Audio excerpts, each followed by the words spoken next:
College டைம்ல ஃப்ரெண்ட்ஸோட கோத்தகிரியில இருக்க ஒரே ரெஸ்டாரண்ட் போனதெல்லாம் ஆதி கிட்ட சொல்லிட்டு இருந்தேன். ஆதி இது வரைக்கும் ஹில்ஸ்ல பைக்ல போனதே இல்லைன்னு சொன்னாங்க. சரி ஒன் டே ட்ரிப் மாதிரி போயிட்டு வரலாம்னு சொல்லிட்டு 2 பேரும் கிளம்பிட்டோம். போற வழியில இது மாதிரி நிறைய பியூட்டிஃபுல்லான சீனிக் ஸ்பாட்ஸ் வரும்.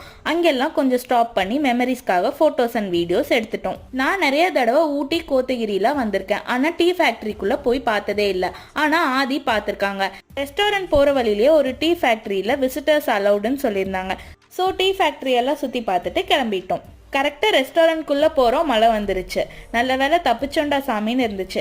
ஏன்னா நாங்கள் ஜாக்கெட் எதுவுமே எடுத்துகிட்டு போகாமல் போயிருந்தோம். நான் ஆல்ரெடி இந்த ரெஸ்டாரண்ட்க்கு 2-3 டைம்ஸ் வந்து சாப்பிட்ருக்கேன். ஃபுட்டு நல்லா டேஸ்ட்டாக இருக்கும். இந்த தடவையும் அதே மாதிரி நல்லா இருந்துச்சு. அங்கே இருக்க ஃபிஷ்கெல்லாம் கொஞ்சம் ஃபீட் பண்ணிட்டு ஃபோட்டோஸ் வீடியோஸ்லாம் எடுத்துட்டு கிளம்பிட்டோம். ஜீவா அண்ட் காஜல் அகர்வால் நடித்த கவலை வேண்டாம் மூவியில் வர ரெஸ்டாரண்ட் இதுதான். இங்கே தான் அந்த மூவி ஷூட் பண்ணியிருந்தாங்க. ஒரு 5 o'clock அது மாதிரி அங்கேருந்து கிளம்பிட்டோம்.